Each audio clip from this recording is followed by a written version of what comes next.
Hello, this is Joshua Kulp. We are learning Daf Mem Het of Masechet Kiddushin. I'm glad we're back on track with the videos. So here we go. I'm going to talk today about the sugya that appears at the end of the Daf, at the end of Mem Het Amud Bet, about Rabbi Shimon's opinion, and I'll talk about a couple aspects of it today. In the Mishnah, we had cases where, remember, the Tanakama said that if the husband says he's doing Kiddushin with one thing and it turns out to be another, that she is not Mikudeshet. And Rabbi Shimon says, Im hi tara shevach, if he makes a false statement but ends up giving her something of greater worth, behold, she is betrothed.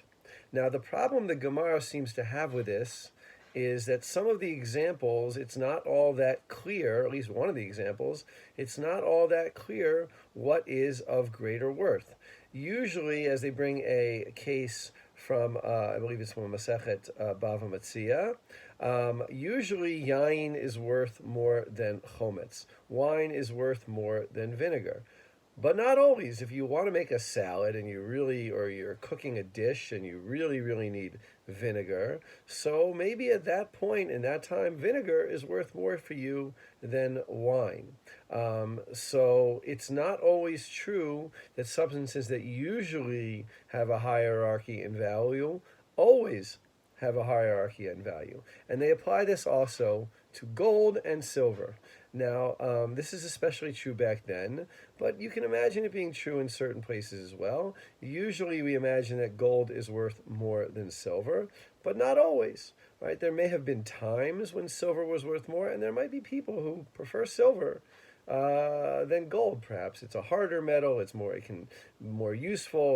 Your silverware, you can't have goldware, you could have silverware. Someone might want silver and might not want gold.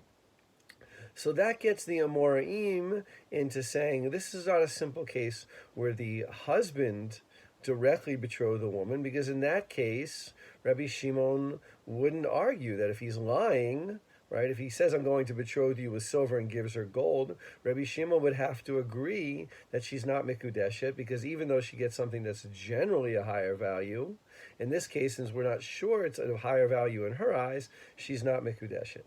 So they get into this issue of a shaliach doing the Kiddushin, an agent doing the Kiddushin, or an agent receiving the Kiddushin. And in that case, the issue is not which is worth more. The issue is transformed into whether or not, when, for instance, the husband says, loan me a dinar of silver, and go and betroth the woman, and the agent goes and loans him a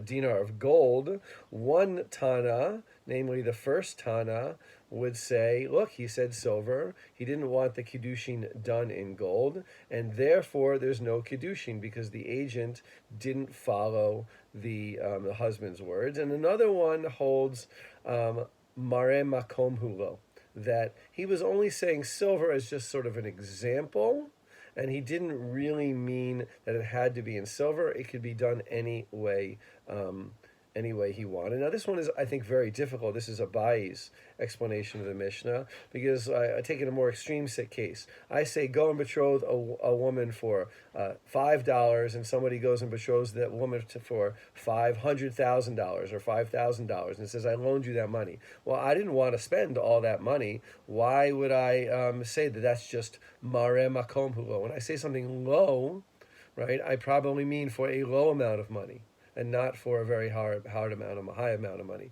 Now, the other way around with the woman, I think it's a little bit more understandable. This is Rava and Rabbi Chia bar Abin's explanation of the Mishnah, that the woman says, go and accept betrothal from a certain person who's going to give you a dinar of silver, and he goes and gives her a dinar of zahav.